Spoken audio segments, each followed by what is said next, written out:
জনপ্রিয় চিত্রনায়িকা তানিন সোভার মরদেহের ময়নাতদন্ত সম্পন্ন হয়েছে। 11 জুন দুপুরে ঢাকা মেডিকেল কলেজ হাসপাতালের মর্গে এই ময়নাতদন্ত কার্যক্রম পরিচালনা করা হয়। এরপর তার মরদেহ পরিবারের কাছে হস্তান্তর করা হয়েছে।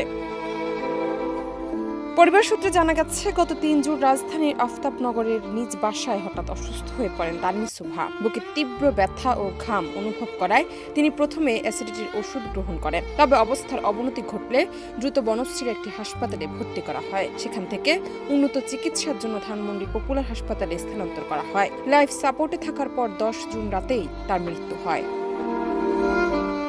বাড্ডা থানার উপপরিদর্শক আনোয়ার আক্তার জানান, হাসপাতাল থেকে মরদেহ উদ্ধার করে ঢামেক মর্গে আনা হয় এবং সুরতাহাল প্রতিবেদন তৈরি করা হয়।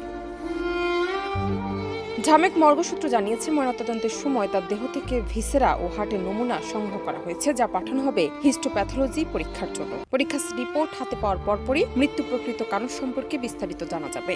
সোভার ভাই রামি মরদেহ গ্রহণ করেন।